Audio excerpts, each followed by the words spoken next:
Global star Ram Charan ఈ సంక్రాంతికి game changer అంటూ కొత్త సినిమాతో రాబోతున్నాడు. శంకర్ డైరెక్షన్ లో తెరకెక్కిన ఈ సినిమాను దిల్ రాజు అత్యంత భారీ బడ్జెట్ తో నిర్మించారు. అయితే ఈ సినిమా బడ్జెట్ విషయంలో నిర్మాత దిల్ రాజు ఎక్కడా కాంప్రమైజ్ అవ్వలేదని తెలుస్తోంది. శంకర్ సినిమా అంటేనే తెర మీద భారీతనం ఉంటుంది. ముఖ్యంగా సాంగ్స్ విషయంలో శంకర్ మార్క్ మ్యాజిక్ ఉండాల్సిందే.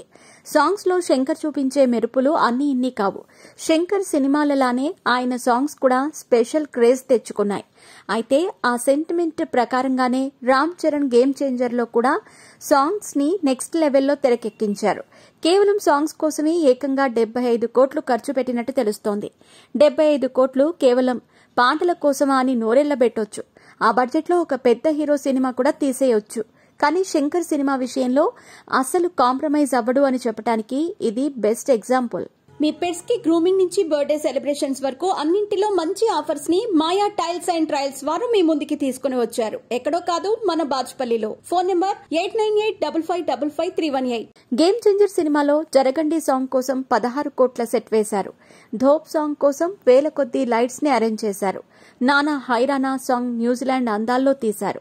ఇలా ప్రతి సాంగ్ ఆడియన్స్ కి ఒక విజువల్ ఫీస్ట్ అందించేలా భారీతనంతో గ్రాండ్ గా తెరకెక్కించారు. అందుకే గేమ్ చేంజర్ సినిమా సాంగ్స్ గురించి ప్రత్యేకంగా చెప్పుకుంటున్నారు.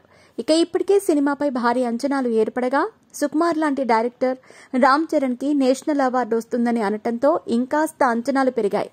అవార్డు సంగతి అటుంచితే దాదాపు 5 ఏళ్ల తర్వాత రామ్ చరణ్ సోలో సినిమాగా గేమ్ చేంజర్ వస్తోంది. ఈ సినిమాతో మరోసారి బాక్సాఫీస్ దగ్గర తన మాస్ స్టామినా ఏంటో చూపించాలని ఫిక్స్ అయ్యాడు రామ్ చరణ్.